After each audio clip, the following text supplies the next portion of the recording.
내 남편이 사단장이야. 이 개같은 군인연하 여군 중사에게 역대급 갑질을 시전한 사모님 하지만 여군 중사의 아버지가 국방부 차관이었던 이야기입니다. 구독과 좋아요를 해주시면 더 좋은 사연으로 보답하겠습니다. 강원도 화천의 바람은 언제나 칼날 같았다.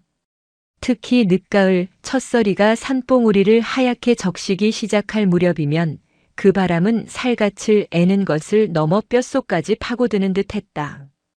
대한민국 육군의 최전방을 지키는 제7보병사단 칠성부대의 사령부가 위치한 이 산골 마을에도 어김없이 그 서늘한 계절이 찾아와 있었다. 하지만 오늘의 부대 공기는 단순히 날씨 때문에 차가운 것만은 아니었다. 묘한 긴장감이 안개처럼 부대 전체를 감돌고 있었다. 오늘은 민관군 화합을 위한 칠성부대 전우가족 초청 간담회가 열리는 날이었다. 부대 창설 이래 처음으로 지역 주민과 예비역, 그리고 현역 군인들의 가족까지 대규모로 초청하는 행사였다. 행사의 성패에 사단장 박격포 소장의 진급이 달려있다는 소문이 파다했다. 때문에 부대 전체가 이 행사를 위해 몇 주간 야단법석을 떤 터였다. 행사의 중심지인 칠성회관. 낡았지만 위험 있는 회관 입구에서 유난히 쩌렁쩌렁한 목소리가 울려 퍼졌다. 안내조 위치 이상 무. 초청장 미소지자는 무조건 신원 확인 후 행사장 입구로 안내한다. 불필요한 마찰은 피하되 규정은 반드시 준수한다. 알겠나?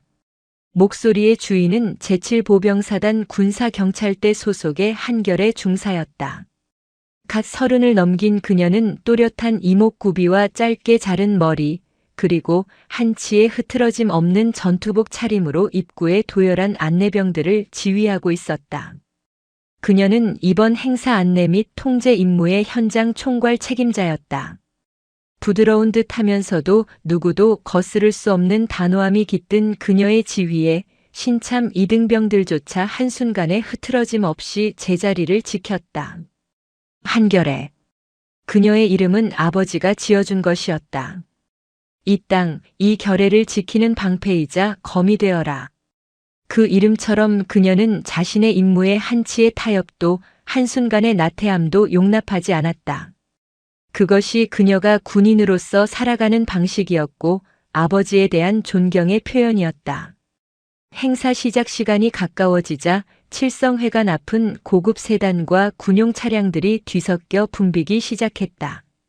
한 중사는 매의 눈으로 현장을 통제하며 예기치 못한 변수에 대비하고 있었다. 바로 그때였다. 요란한 급제동 소리와 함께 번쩍이는 검은색 외제 세단 한 대가 통제선을 무시하고 회관 정문 바로 앞까지 미끄러지듯 돌진했다. 안내를 맡은 이 병장이 황급히 달려가 경례를 붙였지만 차창은 열리지 않았다. 잠시 후 뒷좌석 문이 거칠게 열리고 화려한 모피 코트에 온갖 보석으로 치장한 중년 여성이 CSI 선글라스를 낀 채 모습을 드러냈다. 어머, 먼지 좀 봐. 이놈의 촌구석은 변하질 않네.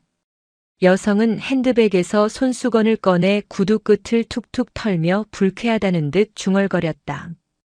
그녀의 시선은 자신을 막아선 이 병장을 투명 인간 취급하며 곧장 행사장 VIP실 입구를 향했다. 한결의 중사가 즉시 앞을 가로막았다. 안녕하십니까? 행사장에 오신 것을 환영합니다. 실례지만 초청장과 신분 확인 부탁드립니다. 정중하지만 기계처럼 정확한 음성이었다.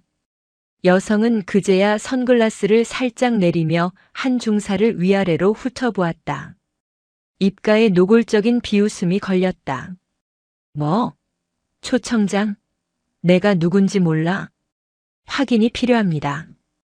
규정상 초청장이 없으시면 명단에서 성함을 확인해야 합니다. 성함이 어떻게 되십니까?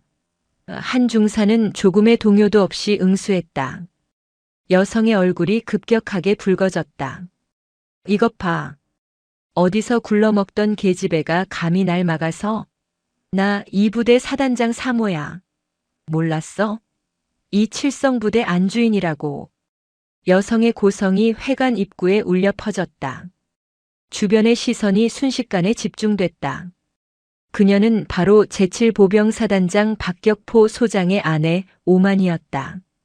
사단 내에서는 그 어떤 장성보다 무서운 존재로 통하는 인물이었다. 한 중사는 눈 하나 깜짝하지 않았다. 오히려 한 걸음 더 다가서며 목소리를 낮췄다. 사모님, 목소리 낮춰주십시오. 많은 분들이 보고 계십니다. 사단장님, 사모님이라도 규정은 지켜주셔야 합니다. 명단에 사모님 성함이 등록되어 있지 않아 확인이 필요합니다. 그 말은 불에 기름을 붓는 격이었다. 오만이는 쓰고 있던 선글라스를 벗어 던지듯 손에 쥐었다. 뭐? 명단? 내가 이따위 행사에 내 이름을 올리고 와야 해. 이게 미쳤나? 너 지금 나를 잡상인 취급하는 거야? 규정입니다, 사모님. 규정? 규정? 오만이는 기가 막힌다는 듯 웃음을 터뜨렸다. 그러더니 돌연 웃음을 뚝 그치고 한 중사의 가슴에 달린 명찰을 노려보았다. 래. 이름하고는 아주 촌스럽기가 짝이 없네. 너 어느 부대 소속이야? 아니, 그딴 건 필요 없고. 너 내가 당장 이 군복 벗겨줄게. 알아들어? 내까지 중사 나부랭이가 감히 사단장 사모 앞길을 막아? 내 부모가 누군데 이따위로밖에 교육을 못 시켰어? 당장 안 비켜. 오만이는 한 중사의 어깨를 손가락으로 세게 밀쳤다. 한 중사는 밀려나지 않고 그 자리에 굳건히 서 있었다. 대신 그녀의 눈빛이 얼음장처럼 차갑게 변했다. 사모님, 지금 제게 폭력을 행사하셨습니다. 그리고 제 부모님을 모욕하셨습니다. 폭력? 모욕? 이게 아주 그냥. 오만이가 손을 치켜드는 순간이었다. 김상병. 한 중사가 나직하지만 단호하게 외쳤다. 지금 이 순간부터 모든 상황, 영상 및 음성으로 체증 실시한다. 사모님의 공무집행 방해 및 상관 모욕 현행범이다. 곁에 대기하고 있던 부사수 김상병이 즉시 휴대용 캠코더를 꺼내 들었다. 빨간 녹화 불빛이 깜빡이는 것을 본 오만이의 얼굴이 순간 경악으로 물들었다. 자신이 일개 중사에게 역으로 현행범 취급을 당했다는 사실을 믿을 수 없다는 표정이었다. 한 중사는 흔들림 없는 자세로 허리춤에 군인 수첩을 꺼내 들었다. 현 시간부로 사단장 3호 오만희 씨의 폭언 및 업무 방해 행위에 대해 육하원칙에 따라 정확히 기록하겠습니다. 오만희는 부들부들 떨었다. 그녀는 자신의 권력이 이 보잘것없는 여군 중사에게 통하지 않는다는 사실에 극도의 분노와 모멸감을 느꼈다. 너. 그녀는 차마 더 이상 소리를 지르지 못하고 독이 가득 찬 목소리로 속삭였다. 좋아. 내가 이겼다 이거지. 어디 한번 해봐. 하지만 이것만 알아도 너 오늘 내 눈에 찍혔어. 내가 내일 당장 이 부대에서, 아니 이 군대에서 너를 쫓아낼 줄 알아. 내가 내 부모 얼굴에 똥칠을 해줄 테니까 똑똑히 기억해. 악랄한 저주를 남긴 오만이는 횡 몸을 돌려 자신의 차로 돌아갔다. 차 문이 부서져라 닫히고 검은색 세단은 왔을 때처럼 요란한 소리를 내며 사라졌다. 칠성회관 입구에는 다시 차가운 정적이 흘렀다. 모든 안내병들과 방문객들이 숨을 죽인 채 한결의 중사를 바라보고 있었다. 그녀는 묵묵히 수첩 마지막 장에 마지막 문장을 적어 넣었다. 상기 협박 내용을 확인하였음. 그녀는 수첩을 닫고 아무 일도 없었다는 듯 다시 자세를 바로 했다. 전원 근무 위치 복귀. 행사는 예정대로 진행한다. 하지만 그녀의 굳게 담은 입술은 이 일이 결코 여기서 끝나지 않을 것임을 예고하고 있었다. 강원도 화천의 바람이 더욱 서늘하게 칠성회관을 휘감았다. 그날의 행사는 표면적으로는 성공적으로 끝났다. 하지만 칠성회관 입구에서의 소동은 이미 아름아름 부대 내 간부들 사이에 퍼져나간 뒤였다. 한결의 중사는 행사가 끝나자마자 군사경찰대장실로 향했다. 그녀의 직속 상관인 군사경찰대장 강철민 중령은 부대 내에서 강직한 철퇴로 불리는 인물이었다. 육사 출신이지만 엘리트 코스보다는 야전 수사를 고집해온 그는 부하들의 신망이 두터웠다. 한중사. 보고서는 강 중령은 책상에 앉아 이미 모든 상황을 짐작하고 있다는 듯 무겁게 입을 열었다. 여기 있습니다. 한 중사는 자필로 작성한 상세한 경위서와 함께 김상병이 체증한 영상 파일이 담긴 이동식 저장 장치를 책상 위에 올려놓았다. 육하원 측에 따라 사실만을 기재했습니다. 영상에는 사모님의 폭언과 협박 내용이 모두 담겨 있습니다. 강철민 중령은 보고서를 꼼꼼히 읽어내려갔다. 그의 미간이 점점 좁혀졌다. 부모님께 피눈물을 흘리게 하겠다. 똥칠을 하겠다. 이건 단순한 모욕을 넘어선 심각한 협박인데. 그는 한중사를 물끄러미 바라보았다. 한중사. 상대는 사단장 사모일세. 자네가 원칙대로 처리한 것은 잘했지만 이 일이 자네에게 어떻게 돌아올지 모르는가. 알고 있습니다. 하지만 대장님, 군사경찰은 부대 내 규율과 기강을 유지하는 것이 첫 번째 임무입니다. 그 대상이 사단장 사모님이라고 해서 예외가 될 수는 없습니다. 저는 제 임무를 수행했을 뿐입니다. 강 중령은 희미하게 웃었다. 저 강단이 바로 자신이 한결의 중사를 아끼는 이유였다. 그래. 자네다운 대답이군. 알겠네. 이 문제는 내가 정식으로 처리하겠네. 자네는 일단 복귀해서 부대원들 입단속시키고 오늘 일은 잊게. 이건 이제 내 손에 넘어왔어. 알겠습니다. 충성. 한 중사는 흔들림 없는 경례를 붙이고 대장실을 나섰다. 하지만 그날 밤 사태는 강철민 중령의 예상을 뛰어넘는 방향으로 흘러가고 있었다. 사단장 관사. 오만희는 남편인 박격포 소장의 군복을 붙잡고 통곡을 하고 있었다. 여보, 이럴 수가 있어요? 내가 이 부대 안주인인데 웬 미친 여군 중사 하나가 나를 잡상인 취급하고 사람들 앞에서 망신을 줬다고요. 내가 사모라고 밝혔는데도 그래서 어쩌라고 하면서 날 밀쳤어요. 오만희의 말은 교묘하게 왜곡되어 있었다. 자신이 먼저 폭언을 하고 밀친 사실은 쏙 빼놓고 한 중사가 자신에게 하극상을 벌인 것처럼 꾸며냈다. 심지어는 내가 당신 얼굴에 먹칠을 한다면서 당신까지 모욕했다고요. 이게 다 당신이 부하들 관리를 못해서 그런 거 아니에요. 박격포 소장. 그의 이름처럼 그는 불같고 다혈질적인 성격의 소유자였다.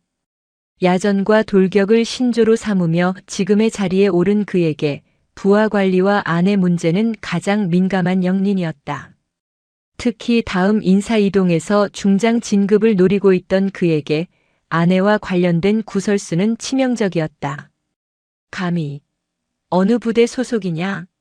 그년의 이름이 뭐야?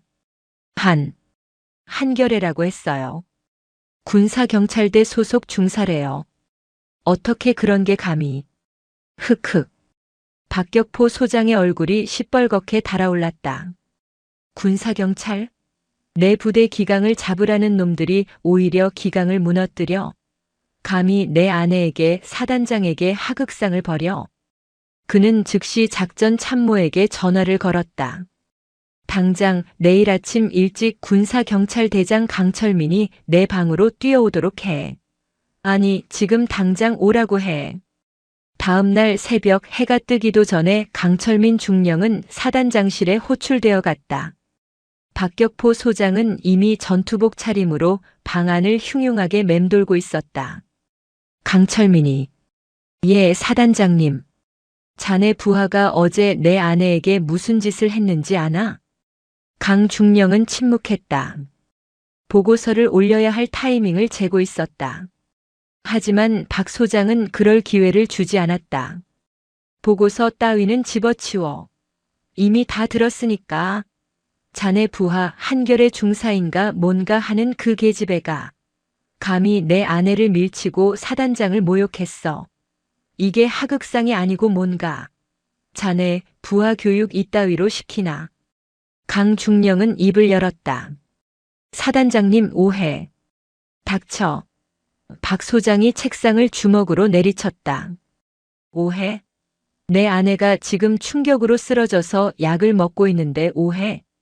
강철민이 자네 나랑 한번 해보자는 건가? 당장 그 한결애라는 년 징계위원회에 회부해. 최소 영창, 아니 그 정도로는 안 되겠어. 당장 불명예 전역시켜. 내 눈앞에서 치워버리라고. 이건 내 명령이야. 사단장의 명령이라고. 강철민 중령은 입술을 깨물었다. 박 소장의 말과 한 중사의 보고 내용, 그리고 영상 증거는 완전히 달랐다. 사단장은 완전히 아내의 거짓말에 속아 넘어가 이성을 잃은 상태였다. 사단장님. 하지만 증거. 증거? 내 아내의 말이 증거야. 어디서 감히 토를 달아. 자네도 같이 군복 벗고 싶나? 당장 가서 처리해. 만약 내일 아침까지 그년의 징계 서류가 내 책상 위에 올라와 있지 않으면 자네가 대신 책임질 줄 알아. 알아들었나? 박격포 소장의 눈은 광기로 번뜩이고 있었다. 더 이상의 대화는 불가능했다. 알겠습니다. 즉시 조치하겠습니다. 강중령은 경례를 하고 돌아섰다. 그의 등 뒤로 당장 내 아내에게 무릎 꿇고 빌라고 해. 머리채를 잡아서라도 끌고 가. 라는 박 소장의 고함이 비수처럼 꽂혔다. 군사경찰대장실로 돌아온 강철민 중령은 책상에 주저앉았다. 그는 한결의 중사가 제출했던 이동식 저장 장치를 컴퓨터에 꽂았다. 찰칵 소리와 함께 영상이 재생되었다. 내가 누군지 몰라? 나 2부대 사단장 사모야. 어디서 굴러먹던 계집애가 감히 날 막아서? 내 부모가 누군데 이따위로밖에 교육을 못 시켰어? 너 내일 당장 이 부대에서, 아니 이 군대에서 너를 쫓아낼 줄 알아. 내가 내 부모 얼굴에 똥칠을 해줄 테니까 똑똑히 기억해. 오만희의 일방적인 폭언과 협박, 그리고 한 중사를 밀치는 장면까지 생생하게 담겨 있었다. 박격포 소장은 이 증거를 보지도 않고 자신의 아내 말만 믿고 부하에게 끔찍한 명령을 내린 것이었다.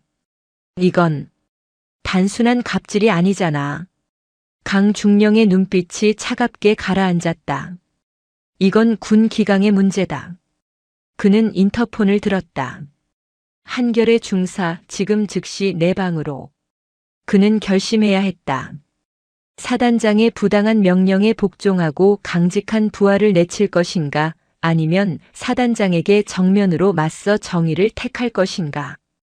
그리고 그 정의를 택했을 때 자신과 한 중사가 감당해야 할 후폭풍은 과연 어느 정도일까. 강철민 중령의 호출에 한결의 중사가 대장실로 들어섰다. 그녀의 얼굴은 어제와 다름없이 평온했지만 어딘지 모를 결의가 서려 있었다. 앉게. 강중령은 커피 한 잔을 내밀었다. 한 중사는 말없이 잔을 받아들었다. 한 중사.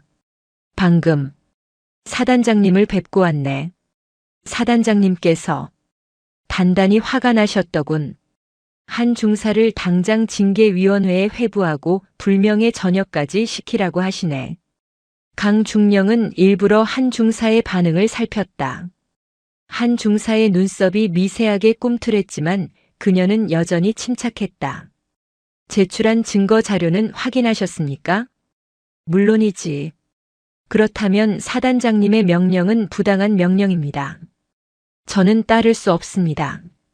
만약 징계위원회가 열린다면 저는 그 자리에서 이 영상 증거를 공개하고 정식으로 이 일을 제기할 것입니다. 강중령은 한숨을 내쉬었다. 한중사. 일이 그렇게 간단하지가 않아. 여긴 군대야. 자네가 아무리 옳아도 사단장님이 틀렸다고 마음먹으면 자네만 다치네. 사단장님은 지금 자네가 사모님께 하극상을 벌였다고 확신하고 계셔. 하극상은 제가 아니라 사모님께서 저에게 하셨습니다. 군인의 명예와 제 부모님까지 모욕하셨습니다. 알아. 나도 안다네. 강중령은 자리에서 일어나 창밖을 내다보았다. 칠성부대의 연병장이 차갑게 얼어붙어 있었다. 그런데 말이야. 나는 도무지 이해가 안 가는 게 하나 있어. 무엇입니까? 자네야. 한결의 중사 자네. 강중령이 몸을 돌려 한 중사를 정면으로 바라보았다. 일개 중사가 어떻게 사단장님의 저런 불호령 앞에서도 이렇게 태어날 수 있는 거지. 보통 군인이라면 이쯤에서 겁을 먹고 어떻게든 사과하고 무마하려 할 텐데 말이야. 자네는 마치 이길 수 있다는 확신이라도 있는 사람처럼 보여. 그는 한 중사의 눈을 깊숙이 들여다보았다. 무슨 꿍꿍이가 있는 건가? 아니면 정말 믿는 구석이라도 있는 겐가? 한결의 중사는 잔을 내려놓았다. 대장님, 저는 군인으로서 제 임무를 다했을 뿐입니다. 제 믿는 구석은 오직 규정과 진실뿐입니다. 그 대답은 완벽했다. 하지만 강철민 중령은 수사관 특유의 직감으로 그녀가 무언가를 말하지 않고 있음을 느꼈다. 어쩌면 그녀 자신도 의식하지 못하는 그녀를 지탱하는 근원적인 무언가가 있을 터였다. 한 중사가 돌아간 후 강중령은 한참 동안 고민에 잠겼다. 이대로라면 한 중사는 물론이고 자신까지 위험해질 수 있었다. 박격포 소장의 성격상 자신의 명령을 거부한 군사경찰대장을 가만둘 리 없었다. 대체 저 배짱은 어디서 나오는 거지?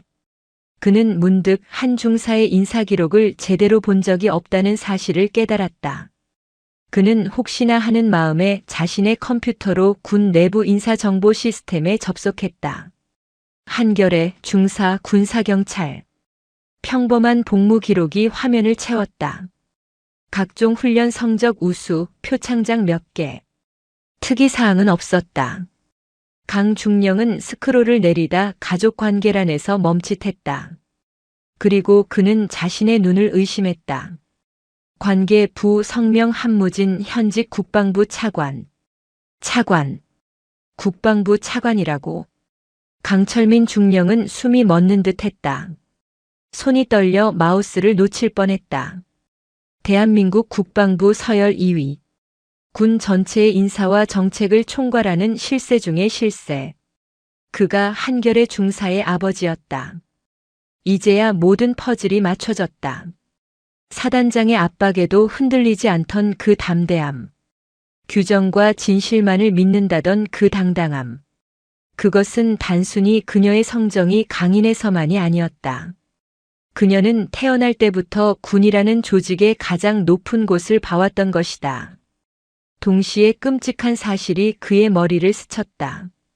오만희. 박격포 소장의 아내가 현직 국방부 차관의 외동딸에게 내 부모가 누군데 이따위로밖에 교육을 못 시켰어. 내가 내 부모 얼굴에 똥칠을 해줄 테니까 똑똑히 기억해. 강중령은 온몸에 소름이 돋았다. 이건 하극상을 넘어선 군 전체를 뒤흔들 스캔들이었다. 박격포 소장은 지금 자신이 진급을 위해 밟아 죽이려 하는 그 중사가 누구의 딸인지도 모르고 자신의 아내가 퍼부은 저주가 누구를 향한 것인지도 모른 채 불길 속으로 뛰어들고 있었다. 이건 칠성부대에서 끝날 일이 아니야. 강철민 중령은 즉시 마음을 굳혔다. 더 이상 망설일 이유가 없었다. 이것은 사단장에 대한 항명이 아니라 군의 기강을 바로 세우는 일이었다. 그는 즉시 보고서 양식을 새로 꺼냈다. 제목은 이렇게 적었다. 제7보병 사단장 배우자 오만희 씨의 군무원 및 군인 가족에 대한 협박, 모욕, 위력에 의한 업무방해 혐의 관련 정식 수사 개시 보고. 그는 이 보고서를 사단장에게 올릴 것이 아니었다. 군사경찰의 지휘 계통을 따라 상급 부대인 군단, 그리고 육군 본부 군사경찰실로 바로 쏘아 올릴 생각이었다. 보고서를 작성하던 그는 다시 인터폰을 들었다. 한 중사. 다시 내 방으로 와주게. 아주 중요한 질문이 생겼어. 잠시 후 다시 들어선 한 중사에게 강중령은 조심스럽게 물었다. 한 중사. 자네, 혹시 이 사실을 아버님께 알렸나? 한결의 중사의 표정이 처음으로 미세하게 흔들렸다. 그녀는 조용히 고개를 저었다. 아니요. 절대 알리지 않았습니다. 왜지? 대장님, 저는 국방부 차관의 딸이 아니라 육군 중사 한결애입니다. 제 군 생활은 처음부터 끝까지 제 힘으로 하는 겁니다. 아버지는 제게 그런 존재입니다. 강철민 중령은 그녀의 대답에서 그녀가 그토록 지키려 했던 군인으로서의 자존심과 아버지에 대한 깊은 존경심을 동시에 읽었다. 그는 더 이상 묻지 않았다. 대신 방금 작성한 수사 개시 보고서를 그녀에게 보여주었다. 한 중사. 이제부터 이건 자네 개인의 싸움이 아닐세. 군 기강의 문제로 정식 수사를 진행하네. 그리고 이 사건의 담당 수사관은 자네가 맡아주게. 한결의 중사의 눈이 커졌다. 내가 모든 책임을 지겠네. 자네는 자네가 지키려 했던 그 진실을 자네 손으로 직접 밝혀내게 할 수 있겠나? 한결의 중사는 자신을 믿어주는 상관의 눈을 바라보며 힘차게 대답했다. 예, 알겠습니다. 충성. 바야흐로 칠성부대를 휘감던 서늘한 바람은 이제 걷잡을 수 없는 폭풍이 될 준비를 하고 있었다. 강철민 중령의 사무실은 거대한 폭풍의 눈 한가운데처럼 고요했다. 하지만 그 고요함 속에서 제7보병사단 칠성부대 전체를 뒤흔들 거대한 계획이 수립되고 있었다. 군사경찰대장과 그가 임명한 담당 수사관 한결의 중사. 단 두 사람이 대한민국 육군 현역 이성 장군의 심장을 겨누는 칼을 갈기 시작한 것이었다. 한 중사. 강중령이 책상 위 서류에서 눈을 떼지 않고 말했다. 그의 목소리는 낮고 무거웠다. 자네가 이 사건의 피해자이면서 동시에 수사관이 되었네. 부담이 크다는 거 안다. 하지만 자네만큼 이 사건의 본질을 꿰뚫고 있는 사람도 없어. 알고 있습니다, 대장님. 한결에는 흐트러짐 없는 자세로 답했다. 그녀의 눈은 이미 개인적인 모멸감에서 벗어나 차가운 수사관의 눈빛으로 변해 있었다. 이것은 더 이상 저 개인의 문제가 아닙니다. 사단장 3호라는 이름으로 군의 기강을 무너뜨리고 사단장이라는 권력으로 이를 비호하려는 적폐에 대한 수사입니다. 좋아. 강중령은 만족스러운 듯 고개를 끄덕였다. 박격포 소장은 지금쯤 내가 자네의 징계 서류를 올리기만 기다리고 있을 걸세. 하지만 우린 그보다 먼저 움직인다. 사단장에게 보고하기 전에 상급 부대인 제2군단 군사경찰대와 육군 본부 조사본부에 이 수사 개시 보고서를 동시에 띄울 걸세.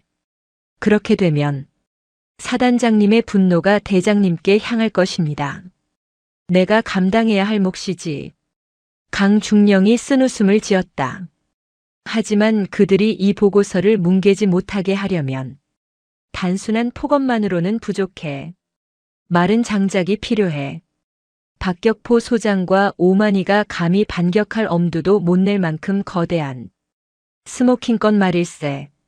한결에는 이미 답을 알고 있었다. 오만희 씨의 추가 비위 행위, 특히 사적 지시 및 폭행 혐의를 입증해야 합니다. 정확해. 그리고 그 비위의 가장 큰 피해자는 언제나 가장 가까운 곳에 있지.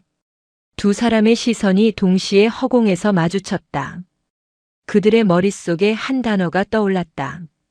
운전병. 사단장 운전병. 그는 사단장의 그림자인 동시에 사단장 3호의 사적인 몸종 역할을 수행하는 부대 내에서 가장 불쌍하고도 가장 많은 비밀을 아는 존재였다. 현재 사단장 운전병은 일병 백호구입니다. 한결애가 즉시 내부망을 통해 신원을 확인했다. 하지만 백일병은 복무한 지 이제 겨우 2달입니다. 그가 입을 열 가능성은 낮습니다. 그렇다면 그 전임자들을 찾아야 합니다. 한결애의 손가락이 키보드 위를 바쁘게 움직였다. 지난 2년간 박격포 소장이 칠성부대 사단장으로 부임한 이래 그의 운전병으로 복무했던 병사들의 명단이 화면에 떠올랐다. 상병 김민우 현 칠성부대 본부군무대 소속 만기 전역 3주 전. 병장 박철규 전역 6개월 차. 병장 이지훈 전역 1년 차. 김민우 상병. 한결애가 명단을 은조렸다. 아직 부대 내에 남아 있습니다. 전역이 3주밖에 남지 않았으니 입을 열 가능성이 가장 높습니다. 아니, 강중령이 고개를 저었다. 전역이 3주밖에 안 남은 게 아니라 3주나 남은 걸 수도 있어. 그 3주 동안 무슨 보복을 당할지 두려워서 오히려 더 입을 닫을 걸세. 그가 전역하는 날까지 오만이는 여전히 이 부대의 왕비니까. 그럼 이미 전역한 민간인들을. 그렇지. 특히 박철규. 전역한 지 6개월. 군대의 악몽에서 벗어났지만 그 기억은 아직 생생할 걸세. 게다가 그는 지금 민간인이야. 박격포 소장이 그에게 할 수 있는 건 아무것도 없지. 즉시 접촉하겠습니다. 아니 잠깐. 강중령이 그녀를 제지했다.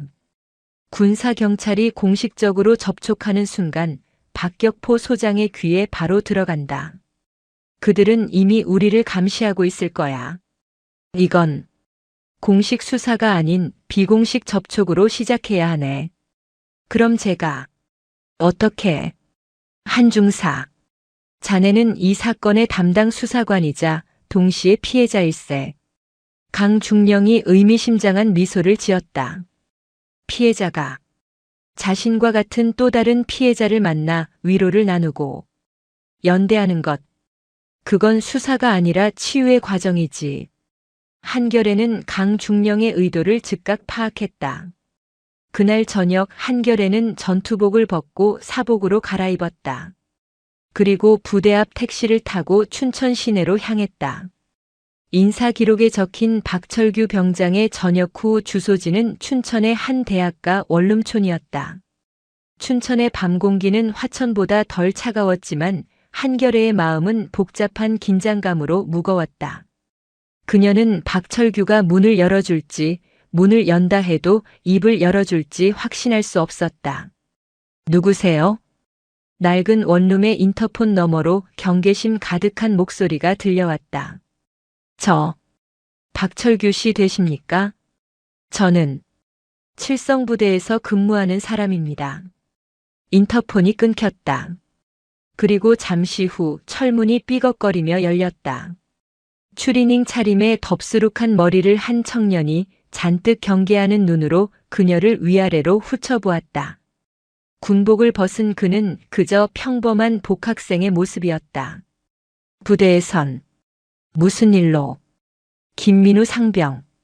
아니, 지금은 백호구 일병인가요? 혹시 사단장님 운전병 후임 때문에 오셨습니까? 저 그 사람 이제 누군지도 모릅니다. 돌아가 주십시오. 그는 문을 닫으려 했다.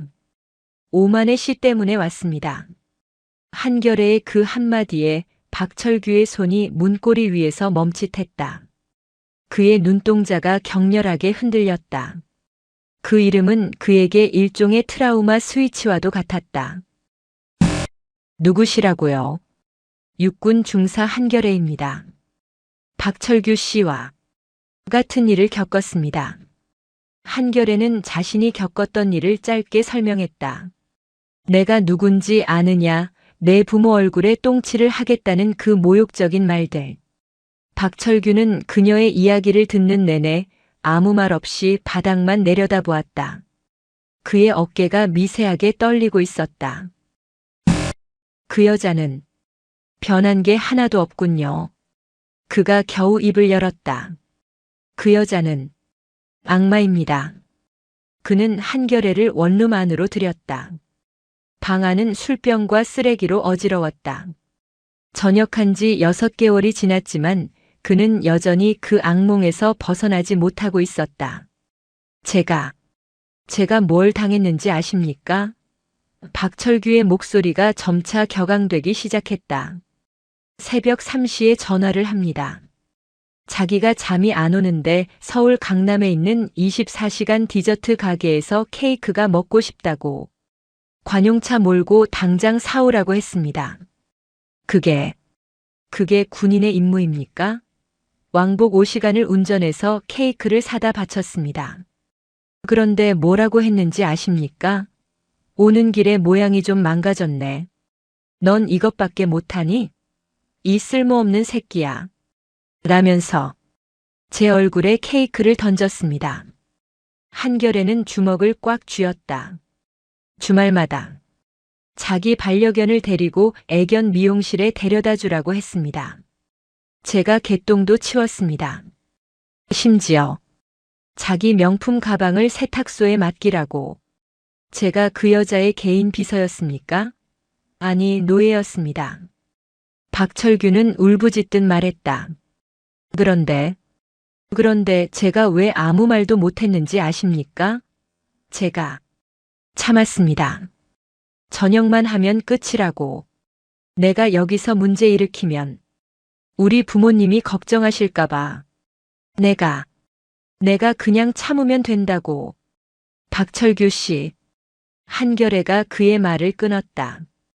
당신이 참았기 때문에 지금 김민우 상병이 그리고 백호구 일병이 당신과 똑같은, 아니, 어쩌면 더 심한 일을 당하고 있을 겁니다. 오만혜 씨는 저에게 내 부모 얼굴에 똥칠을 하겠다고 했습니다. 당신은 당신 부모님을 지키기 위해 참았다고 했지만 오만희는 지금 이 순간에도 당신 같은 아들을 둔 또 다른 부모의 얼굴에 똥칠을 하고 있습니다. 박철규의 눈에 눈물이 고였다. 박철규 씨, 당신의 그 끔찍했던 기억, 그냥 트라우마로 묻어두시겠습니까? 아니면 다시는 누구도 그런 일을 겪지 않도록 당신의 용기 있는 증언으로 만드시겠습니까? 한결에는 가방에서 녹음기를 꺼내지 않았다.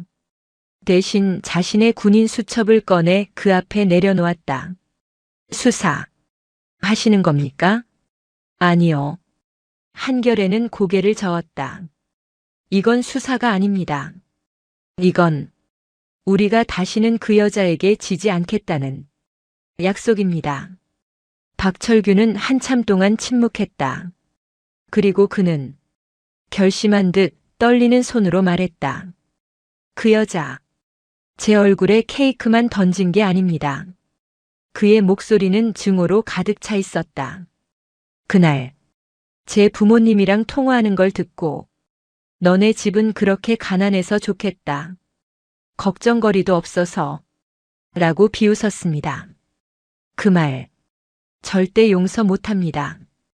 그는 그날 이후로 오만희의 모든 폭언을 날짜와 시간까지 정확하게 비밀 일기장에 기록해왔다고 했다. 그는 방구석 서랍에서 먼지가 쌓인 노트 한 권을 꺼내왔다. 그것은 단순한 일기장이 아니었다. 그것은 박격포 소장과 오만희의 몰락을 가져올 첫 번째 스모킹 건이었다. 박철규의 일기장. 그것은 단순한 피해 사실의 나열이 아니었다. 그것은 오만이라는 한 인간이 사단장 3호라는 권력을 이용해 한 젊은이의 영혼을 어떻게 짓밟았는지에 대한 치밀한 고발장이었다. 날짜, 시간, 장소, 그리고 그녀가 뱉어낸 모욕적인 언사들이 날카로운 필체로 빼곡하게 적혀 있었다. 한결에는 그 기록들을 읽어내려가며 자신의 손이 분노로 떨리는 것을 느꼈다. 박철규는 단순히 기억에 의존한 것이 아니었다. 그는 살아남기 위해 기록했던 것이다. 박철규 씨, 이 기록 정말 대단합니다. 대단하긴요. 박철규가 자조적으로 웃었다.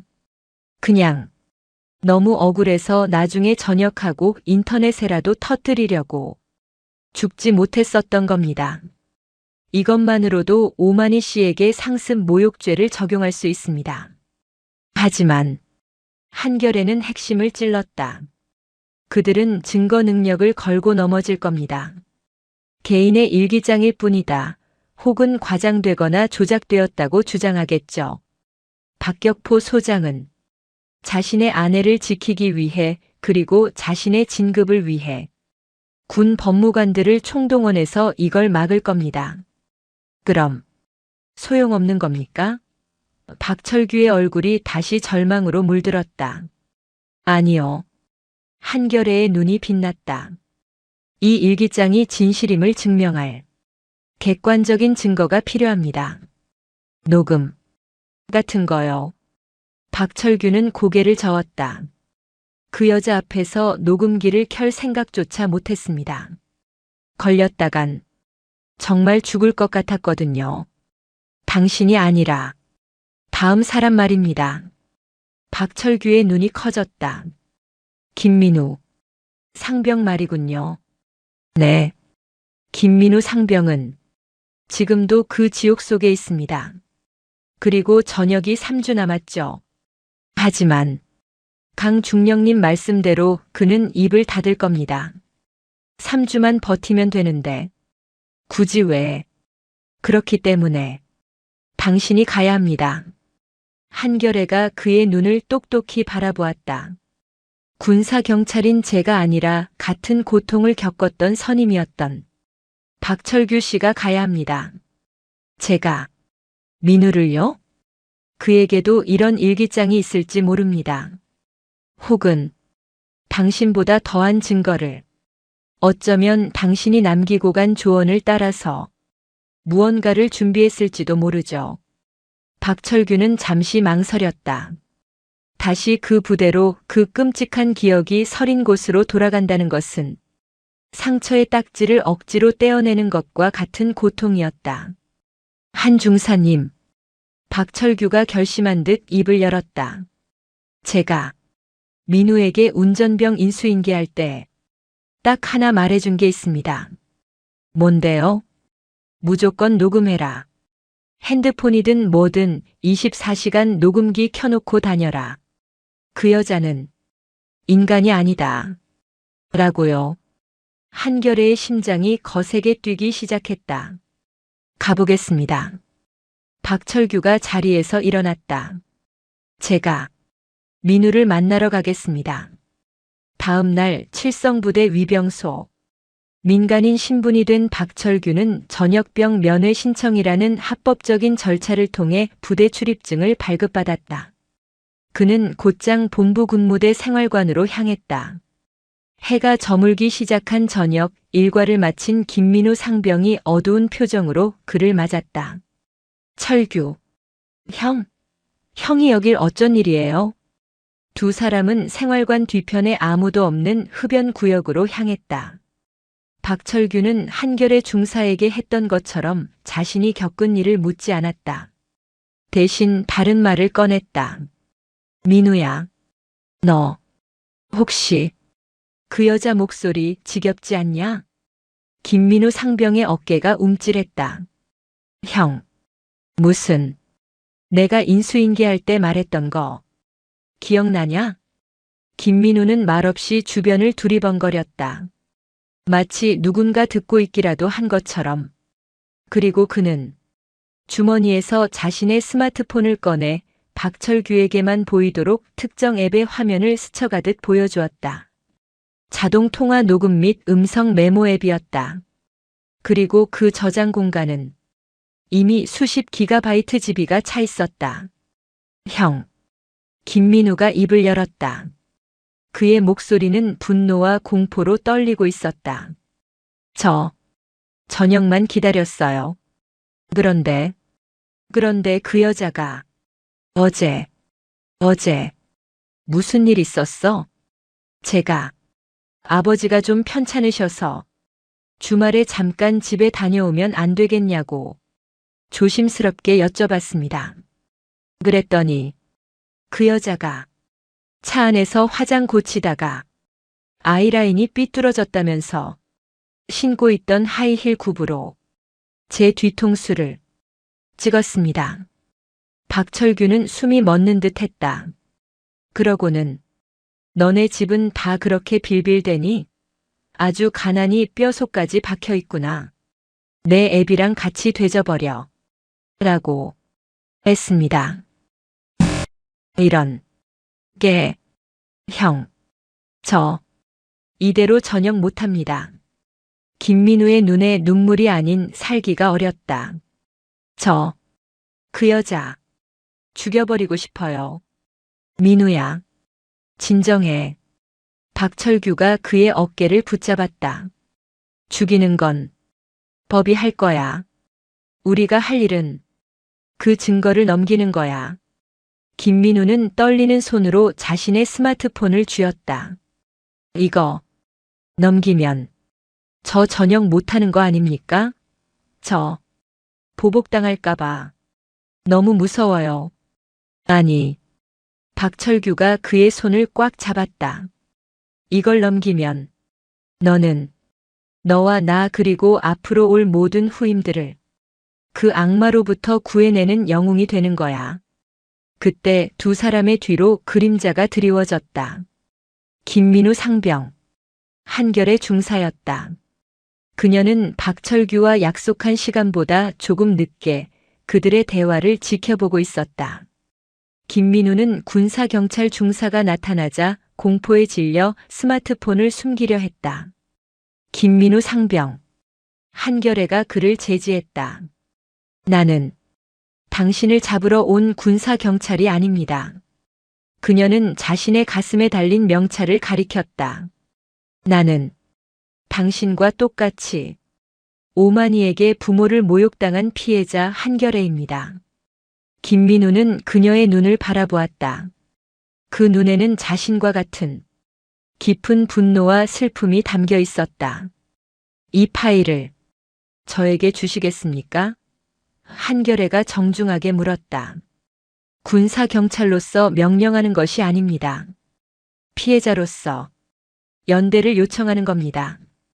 당신의 신변은 저와 저희 대장님 강철민 중령님께서 이 군복을 벗는 한이 있더라도 반드시 지켜드리겠습니다. 김민우는 한참 동안 한결애와 박철규를 번갈아 바라보았다. 그리고 그는 스마트폰의 잠금을 해제했다. 이것 말고도 더 있습니다. 그는 지난 1년 6개월간 그 지옥 같은 차 안에서 녹음했던 오만희의 모든 폭언과 욕설 그리고 하이힐로 자신의 뒤통수를 찍던 그 소리까지 담긴 수백 개의 녹음 파일을 한결의 중사의 이동식 저장 장치로 전송하기 시작했다. 그것은 거대한 성벽을 무너뜨릴 완벽하고도 치명적인 스모킹건이었다. 칠성부대 군사경찰대장실. 그날 밤 사무실은 불이 꺼지지 않았다. 강철민 중령과 한결의 중사 그리고 그들의 보호 아래 군사경찰대로 임시 신병이 확보된 김민우 상병. 세 사람은 책상 위에 놓인 스피커에서 흘러나오는 끔찍한 소리들을 묵묵히 듣고 있었다. 오만이 야 이 개새끼야. 운전 이따위로 할래? 너 같은 새끼는 부모도 없냐? 김민우 죄송합니다. 오만이 닥쳐. 어디서 그 더러운 입을 놀려. 퍽. 아 씨발. 내 하이힐 굽 부러졌잖아. 이 천한 새끼가.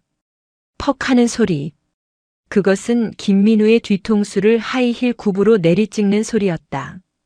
강철민 중령은 주먹으로 책상을 내리칠 뻔한 것을 겨우 참았다. 오만의 너네 집은 다 그렇게 빌빌대니 아주 가난이 뼈속까지 박혀 있구나. 내 애비랑 같이 되져버려.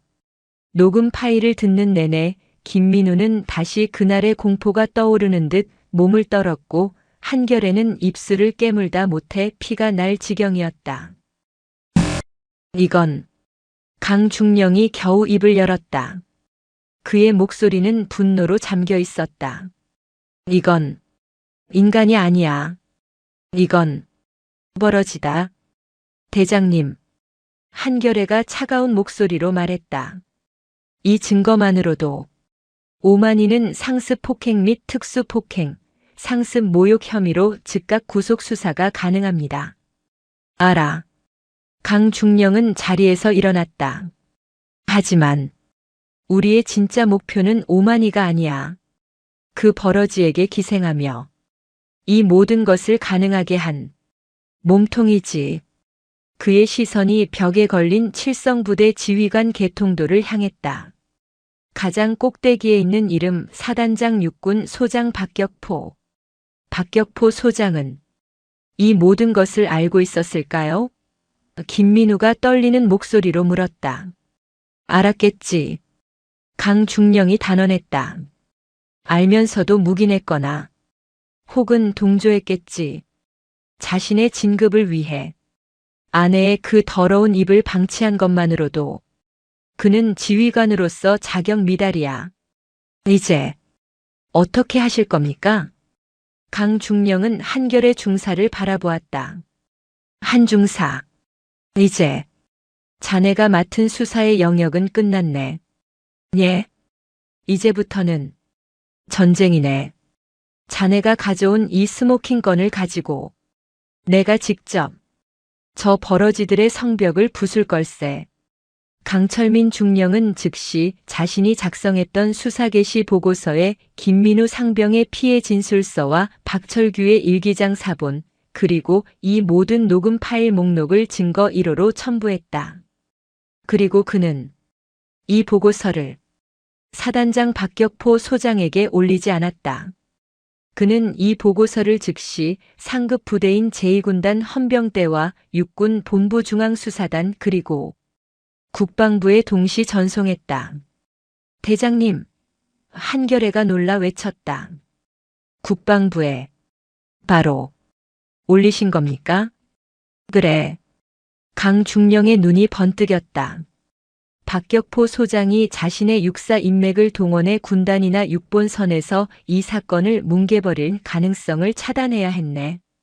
국방부, 특히 조사본부에서 이 사건을 인지하는 순간 이건 더 이상 칠성부대만의 문제가 아니게 되지. 그의 말대로였다. 박격포 소장은 아직 아무것도 모르고 있었다. 그는 자신의 사무실에서 강철민 중령이 왜 아직까지 한겨레 중사 징계 서류를 올리지 않는지 불쾌해하며 담배를 태우고 있었다. 이 새끼가 감히 내 명을 어겨. 그는 당장 강중령을 호출하려다 이내 생각을 바꿨다. 일개 중령 따위가 감히 내게 반기를 들어? 좋아. 내일 아침까지 기다려보고 그때까지 안 오면 한결에 그년이랑 묶어서 같이 군복을 벗겨주지. 그는 자신의 권력이 이 칠성부대 안에서는 법이라고 굳게 믿고 있었다. 하지만 그 시각 국방부 본청의 한 사무실, 한결의 중사의 아버지이자 현직 국방부 차관 한무진의 책상 위에 긴급 칠성부대 군 기강 문란 관련 보고라는 제목의 붉은색 문서가 올라왔다. 한무진 차관은 평소처럼 무표정한 얼굴로 보고서를 읽어내려갔다. 그는 자신의 딸 한결의 중사가 피해자 겸 수사관으로 명시된 것을 보았지만 그의 눈썹은 조금도 흔들리지 않았다. 하지만 그가 김민우 상병의 녹취록 요약본을 읽기 시작했을 때 내 애비랑 같이 되져버려. 탁! 한무진 차관이 들고 있던 만년필이 부러지는 소리가 났다. 그의 소나귀 힘이 너무 강했던 탓이었다. 그의 얼굴은 여전히 무표정했지만 그의 책상을 비추는 스탠드 불빛 아래 그의 눈동자가 분노가 아닌 그보다 더 깊은 경멸과 살기로 이글거리고 있었다. 그는 국방부 차관으로서가 아니라 한때 적진을 홀로 유린했던 전설적인 야전 군인으로서 그리고 한 명의 아버지로서 분노하고 있었다. 그는 인터폰을 들었다. 비서실장, 내일 아침 모든 일정을 취소하게. 예, 차관님. 하지만 내일은 합참의장님과 취소하라고 했네. 그는 전화를 끊고 자신의 집무실 한쪽에 걸려있던 먼지 쌓인 액자를 바라보았다. 그 액자 속에는 그가 30년 전 모든 훈장을 주렁주렁 달고 지금의 한결애와 꼭 닮은 눈빛으로 서 있는 모습이 담겨 있었다. 그는 그날 밤 아무에게도 알리지 않고 국방부 의장대에 연락했다. 내일 아침 내 예비역 육군 대장 정복 그리고 모든 훈장을 내 집무실로 가져오게. 박격포 소장이 자신의 성벽 안에서 승리를 확신하고 있던 그 밤, 성벽 밖에서는 그가 감히 상상조차 할 수 없었던 진짜 전설이 벌어지를 사냥하기 위해 수십 년 만에 칼을 뽑아 들고 있었다. 화천의 겨울은 소리 없이 모든 것을 얼려버린다. 칠성부대 연병장을 가로지르는 바람은 이제 한결의 중사의 뺨을 때리는 것을 넘어 그녀의 군복을 파고들어 심장까지 서늘하게 만들었다. 강철민 중령의 비호 아래 시작된 수사는 예상보다 훨씬 거대했다.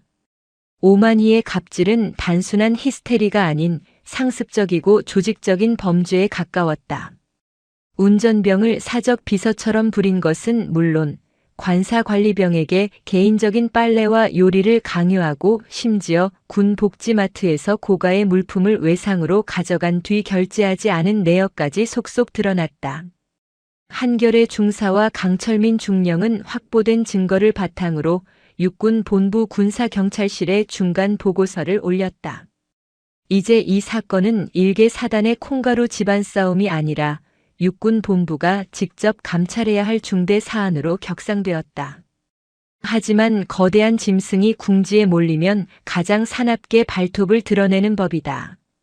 박격포 소장은 자신의 진급길이 막힌 것은 물론 군복을 벗어야 할지도 모른다는 공포에 휩싸였다. 그는 더 이상 이성을 유지할 수 없었다. 아내 오만희의 어리석은 행동을 탓하기엔 이미 늦었다. 그는 어떻게든 살아남아야 했다. 박 소장은 자신의 육사 동기들을 총동원했다. 육군 본부, 국방부, 심지어 정치권에까지 인맥을 동원해 강직한 야전 군인이 부하의 모함에 빠졌다는 프레임을 짜기 시작했다. 그리고 그의 반격은 가장 교활하고 비열한 방식으로 시작되었다. 어느 날 저녁 군 내부 익명 게시판인 육군 대신 전해드립니다. 페이지에 짧은 글 하나가 올라왔다.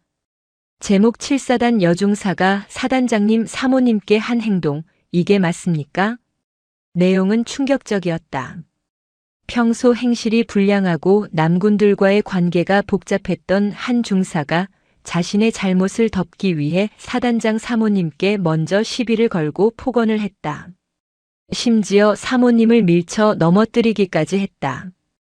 이에 분노한 사단장님이 정당한 감찰을 지시하자 군사경찰대장 강철민 중령과 짜고 사단장님을 모함하기 위해 증거를 조작하고 있다. 글은 순식간에 퍼져나갔다.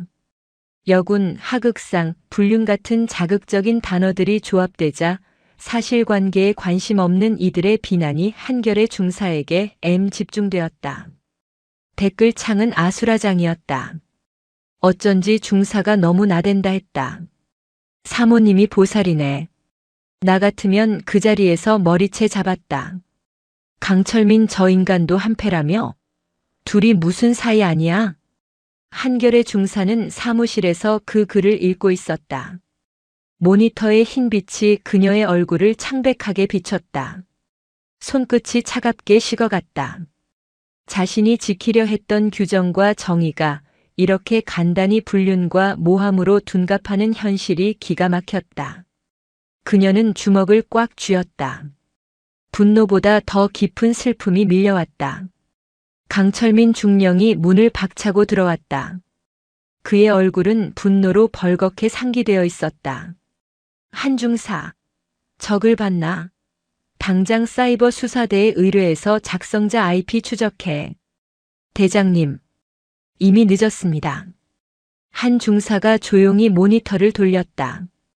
그 익명글은 이미 몇몇 자극적인 인터넷 언론사에서 단독이라는 타이틀을 달고 기사화되기 시작한 후였다.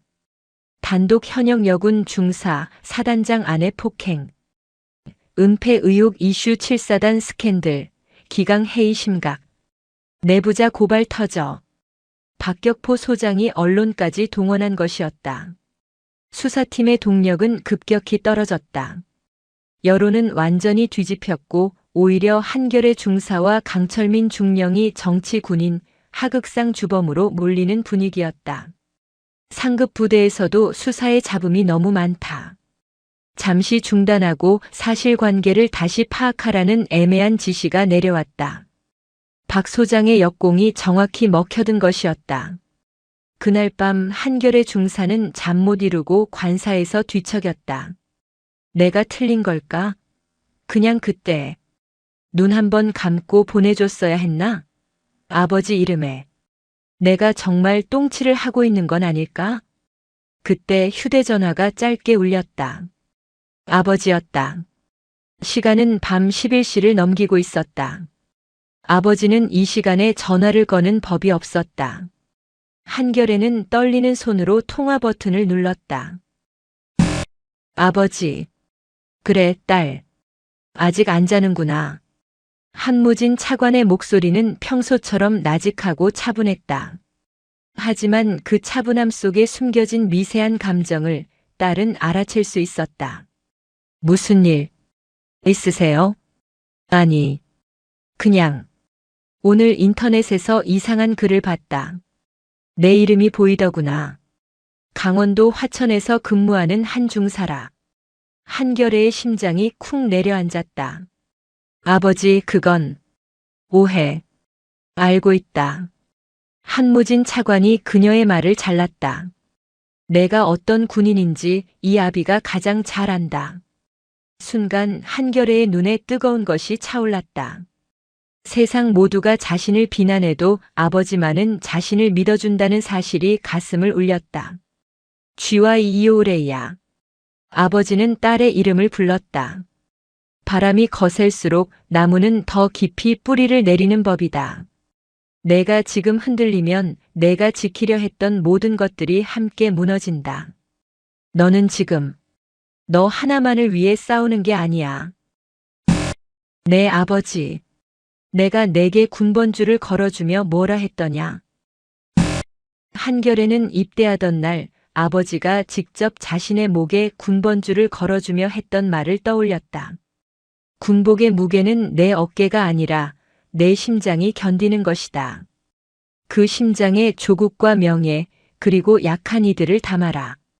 심장이 견디는 것이라고 하셨습니다. 그래. 지금이 바로 내 심장의 무게를 증명할 때다. 아비는 아무것도 하지 않을 것이다. 국방부 차관 한무진은 이 일에 개입하지 않는다. 하지만 아빠 한무진은 내 딸 한겨레가 어떤 시련 속에서도 당당히 이겨낼 것을 믿어 의심치 않는다. 전화가 끊겼다. 한겨레는 한참 동안 수화기를 든 채 가만히 서 있었다. 뜨거운 눈물이 뺨을 타고 흘러내렸지만 그녀의 눈빛은 더 이상 흔들리지 않았다. 차갑게 식었던 손끝에 다시 온기가 돌기 시작했다. 그녀는 자신이 무엇을 위해 싸우고 있는지 그리고 자신의 뒤에 무엇이 버티고 있는지 다시금 깨달았다. 그것은 국방부 차관이라는 배경이 아니라 아버지라는 이름의 절대적인 믿음이었다. 한편 박격포 소장은 자신의 계략이 성공한 줄로만 알고 축배를 들고 있었다. 그는 자신의 인맥을 총동원해 강철민 중령을 비리 혐의로 엮어보직 해임시키고 한겨레 중사를 다른 부대로 전출시킬 계획을 세우고 있었다. 감히 내 앞길을 막아? 계집애 하나 때문에 내 별이 떨어질 뻔했군.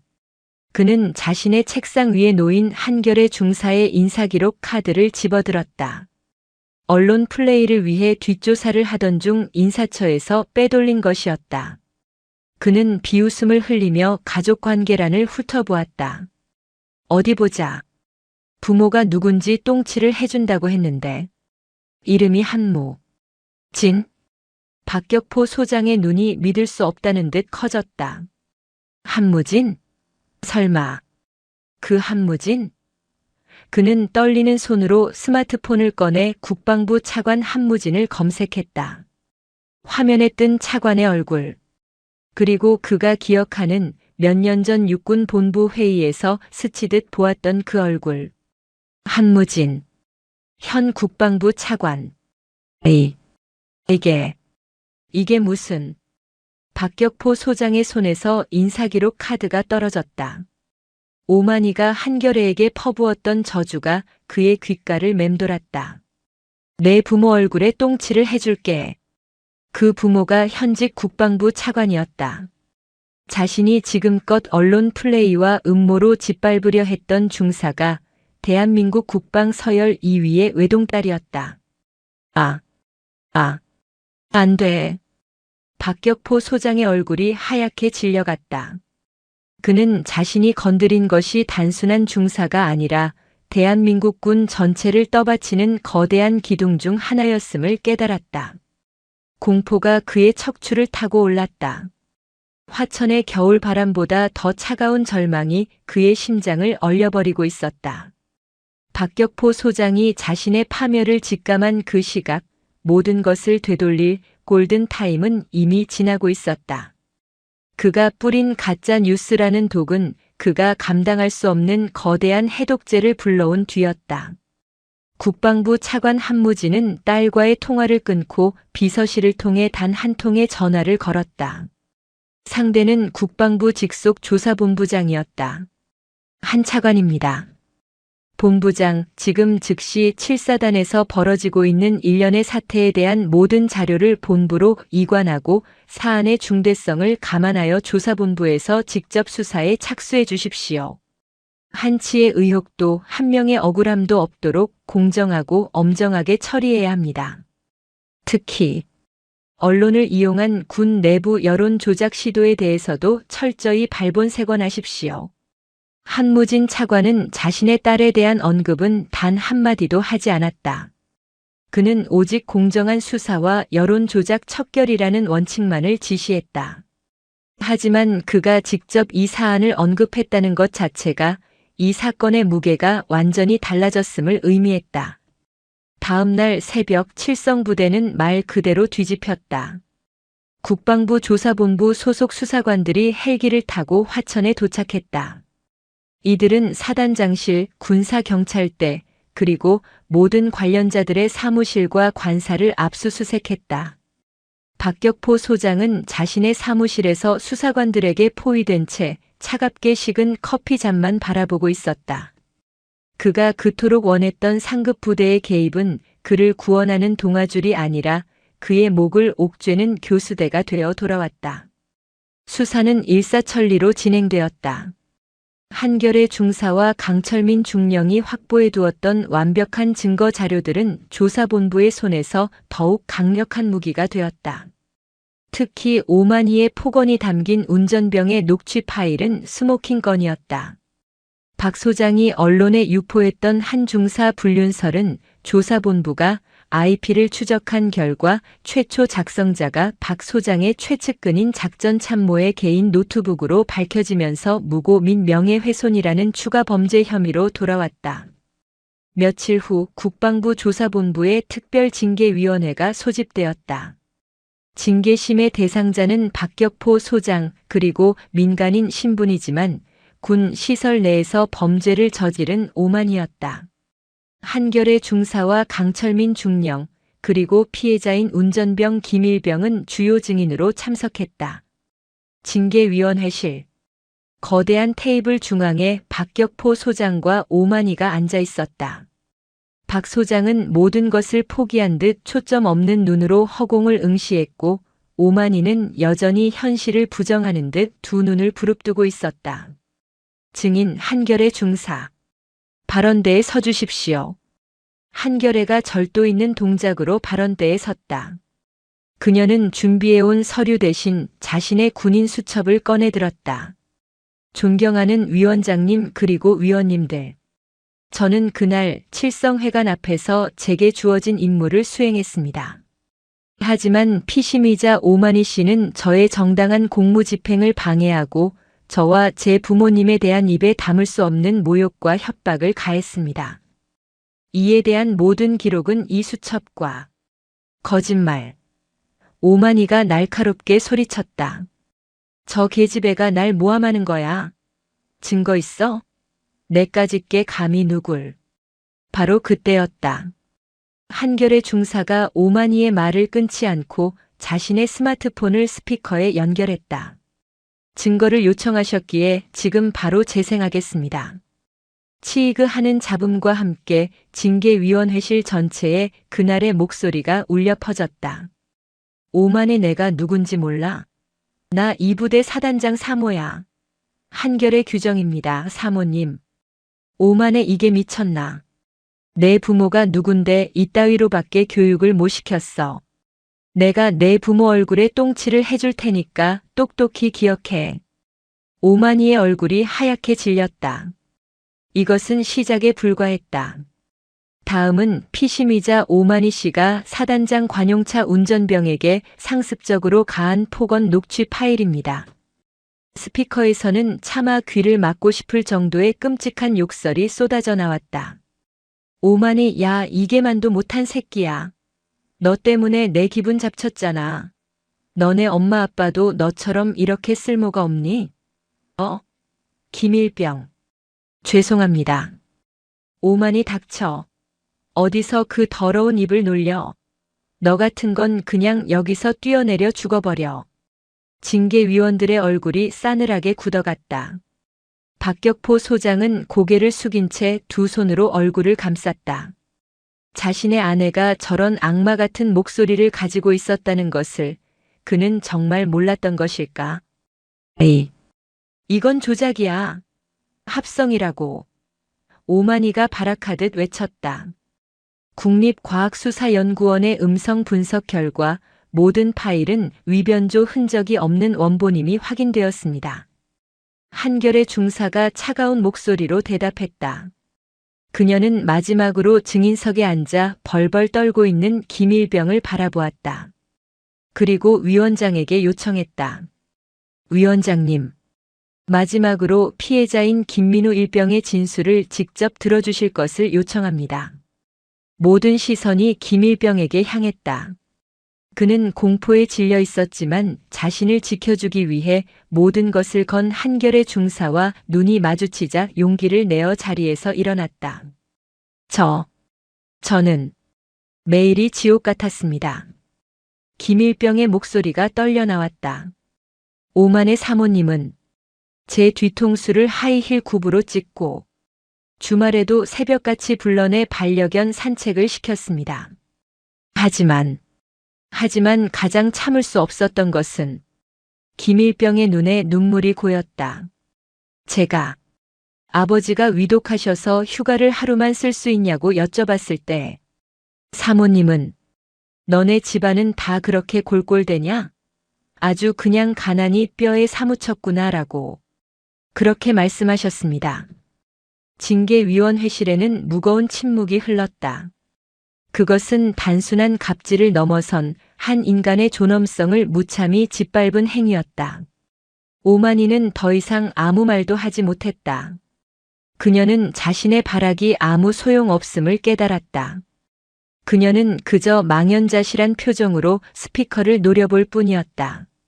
한결의 중사는 자신의 자리로 돌아왔다. 그녀는 박격포 소장도 오만이도 쳐다보지 않았다. 그녀는 오직 떨리는 어깨를 애써 진정시키고 있는 김일병의 등을 바라보며 이것이 자신이 지켜내야 했던 정이었음을 조용히 되새길 뿐이었다. 심판의 시간은 그렇게 가장 고통스럽고도 명징한 진실의 목소리와 함께 흐르고 있었다. 징계위원회의 결정은 신속하고 단호했다. 박격포 소장은 배우자 비위 방조, 직권 남용, 부하에 대한 부당한 징계, 지시, 허위 사실 유포를 통한 명예훼손 등 10여 가지가 넘는 혐의가 모두 인정되어 현역 부적합 심의의 회부됨과 동시에 불명예 강등이라는 육군 역사상 유례없는 중징계를 받았다. 소장에서 중령으로 2계급이 강등되었다. 그의 군 생활은 가장 치욕스러운 방식으로 끝났다. 오만이는 상습 폭행, 협박, 모욕, 무고 혐의로 즉시 민간 검찰에 고발 조치되었다. 그녀는 법정 구속을 피할 수 없었고 피해자인 김일병을 비롯한 여러 병사들에게 거액의 위자료를 물어주게 되었다. 강원도 화천 칠성부대를 뒤덮었던 거대한 폭풍은 그렇게 지나갔다. 한결의 중사와 강철민 중령은 부대의 영웅이 되었다. 특히 김일병은 한 중사의 배려로 군사경찰대로 전입하여 남은 군 생활을 안전하게 보장받게 되었다. 시간이 흘러 계절이 2번 바뀌었다. 살을 애는 듯 했던 화천의 겨울이 가고 연병장의 아지랑이가 피어오르는 따뜻한 봄이 찾아왔다. 한결의 중사는 그날 이후 더욱 굳건하고 성숙한 군인으로 성장해 있었다. 어느 주말 오후 한 중사는 부대 근처 카페에서 비번을 즐기고 있었다. 따뜻한 커피 향을 맡으며 책을 읽고 있던 그녀에게 낯선 번호로 전화가 걸려왔다. 한결의 중사님이십니까? 수화기 너머에서는 조심스럽고 낯익지만 어딘지 모르게 완전히 달라진 목소리가 들려왔다. 누구시죠? 저, 박격포. 아니, 지금은 그냥 박격포입니다. 혹시 잠깐 뵐 수 있겠습니까? 부대 정문 앞입니다. 한결에는 순간 망설였다. 그를 만나야 할 이유가 없었다. 하지만 수화기 너머의 목소리는 그녀가 알던 그 오만한 장군의 것이 아니었다. 깊은 절망과 회한에 잠긴 한 나이든 남자의 목소리였다. 알겠습니다. 10분 뒤에 정문으로 가겠습니다. 부대 정문. 한결의 중사는 약속 장소에 서 있는 한 남자를 보고 걸음을 멈췄다. 한때 별을 달고 호령하던 장군의 모습은 온데간데 없었다. 염색하지 않아 희끗희끗해진 머리, 값싼 점퍼 차림, 그리고 깊게 팬 주름. 그는 그냥 평범하고 지쳐 보이는 중년의 아저씨였다. 박격포, 아니 이제는 민간인이 된 그는 한결의 중사를 보자마자 그 자리에 쿵 소리가 나게 무릎을 꿇었다. 한 중사. 아니 한결의 씨. 에이. 이러지 마시고 일어나십시오. 한 중사가 당황해서 그를 부축하려 했다. 하지만 그는 일어나지 않았다. 그는 땅바닥에 이마가 닿을 듯 머리를 조아렸다. 정말 미안합니다. 내가 죽을 죄를 지었습니다. 그의 어깨가 가늘게 떨리고 있었다. 눈물이었다. 나는 내 아내가 그런 짓을 하고 다니는 줄 정말 몰랐습니다. 아니, 알면서도 외면했습니다. 내 진급, 내 명예에 눈이 멀어서 한 젊은 군인의 명예와 한 병사의 영혼을 내가 짓밟았습니다. 내 아내는 결국 죗값을 치르고 있습니다. 나도 모든 것을 잃었습니다. 그는 고개를 들었다. 눈물로 범벅이 된 얼굴이었다. 하지만 모든 것을 잃고 나니 비로소 보이더군요. 내가 얼마나 끔찍한 괴물이었는지. 한결에는 아무 말도 하지 못했다. 그녀는 그저 무릎 꿇고 우는 전직 장군을 내려다볼 뿐이었다. 용서해달라고 온 것이 아닙니다. 나는 용서받을 자격이 없습니다. 다만 그는 품에서 꾸깃꾸깃한 편지 봉투 하나를 꺼냈다. 이건 내 아내 오만희가 교도소에서 보낸 편지입니다. 한 중사님께 그리고 김민우 일병에게 꼭 전해달라고 했습니다. 한결에는 망설이다 편지를 받아들었다. 그리고 박격포는 다시 한번 머리를 깊게 숙였다. 정말 고맙습니다, 한 중사. 당신이 나를 멈춰 세워줘서 더 늦기 전에 내 죄를 깨닫게 해줘서 정말 고맙습니다. 그는 그 말을 끝으로 비틀거리며 일어나 돌아섰다. 그의 뒷모습은 한없이 초라했지만 한결에는 그 모습에서 역설적이게도 아주 작은 희망을 보았다. 한 인간이 자신의 죄를 인정하고 밑바닥에서부터 다시 시작하려는 처절한 몸부림이었다. 한결에는 카페로 돌아와 오만이의 편지를 열었다. 서툰 필체로 눈물 자국이 번진 편지지였다. 한결의 중사님께. 죄인 오만이입니다. 저는 이곳에서 매일 밤 제가 했던 말들을, 제가 저지른 짓들을 곱씹고 있습니다. 제가 왜 그랬을까요? 제 교만함이, 제 어리석음이 한 사람의 인생을 망가뜨렸습니다. 한 중사님께 그리고 김민우 일병에게 평생을 속죄하며 살겠습니다. 정말 죄송합니다. 편지는 짧았지만 그 안에는 그녀가 느꼈을 고통과 후회가 고스란히 담겨 있었다. 그때 한결의 휴대전화가 다시 울렸다. 이번엔 아버지였다. 딸 주말인데 뭐하나? 아, 그냥요 아버지. 커피 마시고 있었어요. 한결에는 방금 전의 일을 애써 감추며 밝게 대답했다. 그래. 다름이 아니라 다음 주에 칠성부대 쪽으로 안보 강연을 가게 되었다. 내 얼굴도 볼 겸. 정말요? 와. 좋아요. 그래. 가서 우리 딸이 지켜낸 부대 얼마나 늠름한지 아빠 눈으로 직접 봐야지. 그리고 아빠가 우리 딸 좋아하는 갈비나 잔뜩 사줘야겠다. 한무진 차관의 목소리에는 따뜻한 자부심이 가득했다. 한결에는 창밖을 내다보았다. 화천의 봄 햇살이 눈부시게 쏟아지고 있었다. 그녀는 박격포의 사죄와 오만이의 편지, 그리고 아버지의 따뜻한 전화를 생각했다. 참교육은 누군가를 완전히 파괴하는 것이 아니라 그 사람이 자신의 잘못을 깨닫고 다시 시작할 기회를 주는 것일지도 모른다. 그리고 가족의 사랑은 그 모든 시련을 이겨내게 하는 가장 강력한 힘이라는 것을. 한결의 중사는 커피를 한 모금 마셨다. 쓴맛 뒤에 찾아오는 깊고 따뜻한 향기가 꼭 그녀가 지켜낸 이 봄의 공기 같았다. 일주일 뒤 제7보병사단 칠성부대는 그야말로 창설 이래 유례없는 분주함과 긴장감에 휩싸였다.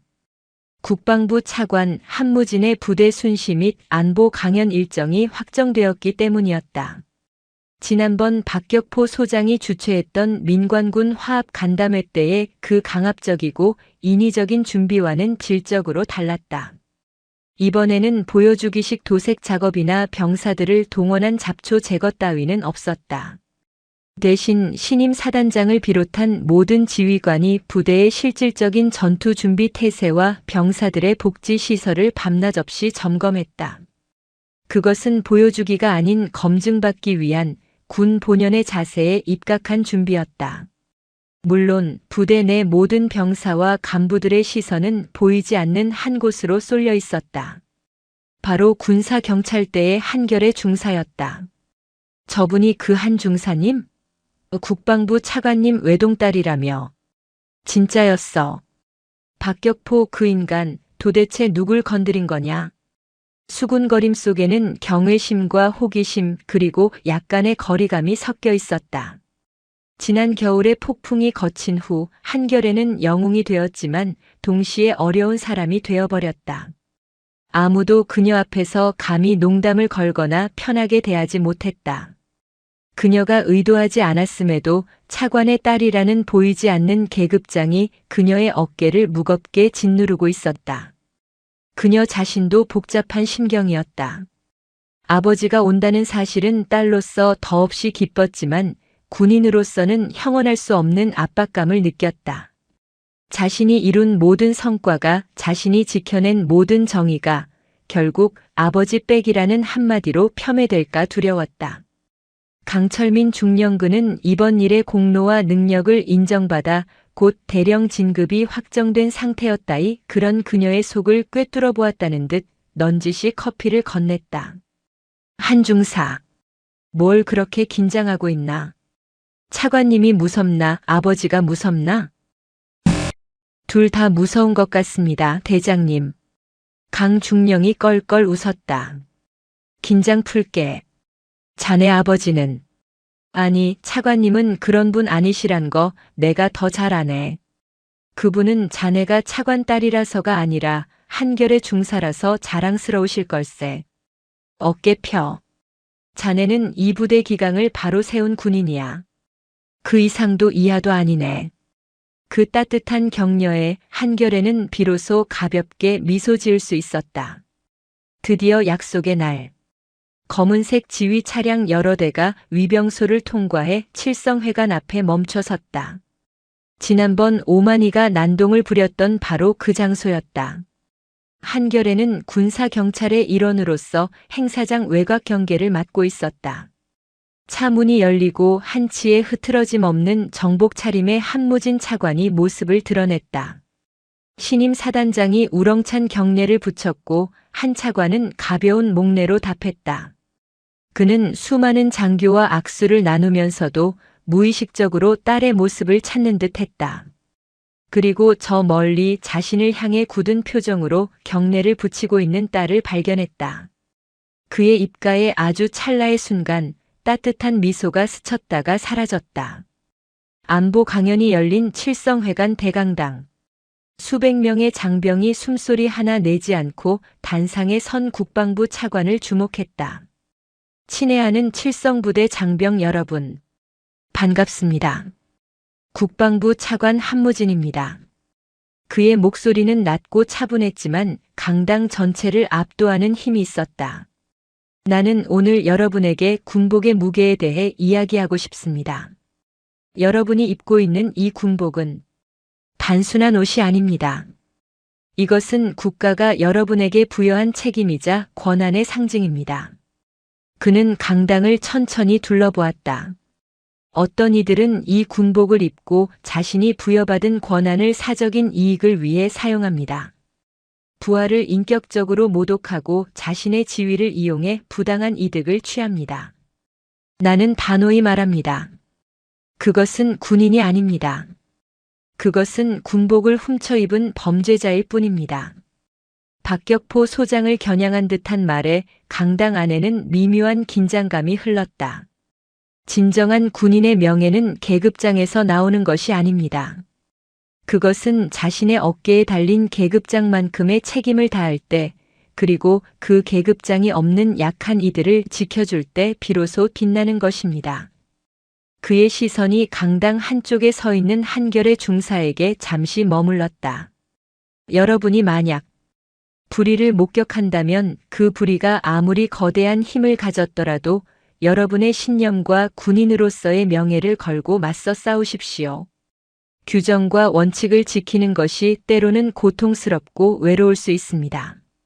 하지만 그 길이야말로 이 군복의 무게를 당당히 견디는 유일한 길입니다. 여러분 한 사람 한 사람이 이 나라 국방의 주춧돌입니다. 강연이 끝나고 우레와 같은 박수가 터져 나왔다. 그것은 의례적인 박수가 아니었다.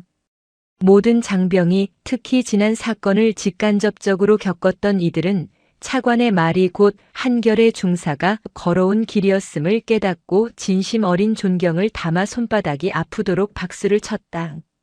모든 공식 일정이 끝나고 저녁이 되었다. 한무진 차관은 신임 사단장의 만찬 제의를 정중히 사양했다. 사단장님 배려는 감사합니다만 오늘은 딸아이와 저녁을 먹기로 약속이 되어 있어서 말입니다. 부대 근처 식당이면 충분합니다. 그날 저녁 화천 읍내의 작은 갈빗집. 불판 위에서 고기가 지글지글 익어가는 동안 정복을 벗고 사복으로 갈아입은 한결애와 한무진은 비로소 평범한 부녀의 모습으로 마주 앉았다. 고생 많았다, 우리 딸. 한무진이 서툰 솜씨로 고기를 뒤집으며 말했다. 아니에요, 아버지. 아니긴. 아비로서. 아무것도 못해주고 지켜만 봐야 해서. 미안했다. 한결에는 고개를 들었다. 아니에요. 아버지가 아무것도 안 해주셔서 제가 이길 수 있었어요.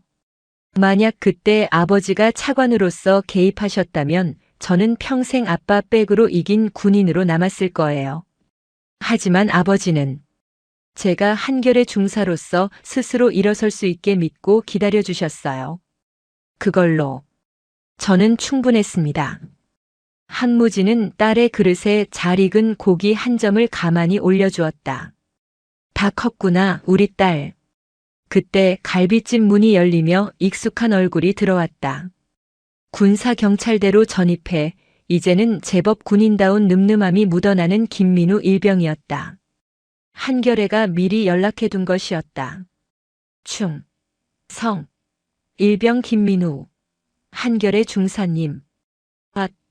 김일병은 한결의 맞은편에 앉은 남자를 보고 그 자리에 얼어붙었다.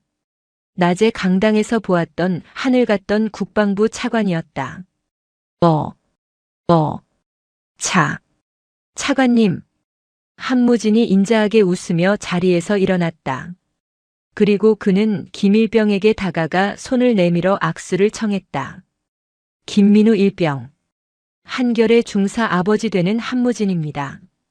낮에 강연은 잘 들었나? 네. 예, 잘 들었습니다. 김일병은 거의 울기 직전의 표정이었다. 그래. 고생 많았네. 김일병의 용기가 우리 군을 더 건강하게 만들었어. 고맙네. 정말 고마워, 젊은이. 국방부 차관이 일개 병사에게 고맙다고 말했다. 김일병은 그 한마디에 지난 세월 겪었던 모든 서름과 고통이 눈 녹듯 사라지는 것을 느꼈다. 그는 뜨거운 눈물을 참으려 애쓰며 거수 경례를 붙였다. 감사합니다. 정말 감사합니다. 한결에는 그 모습을 바라보며 이것이 진정한 명예 회복임을 깨달았다. 시간은 흘러 다시 1년이 지났다.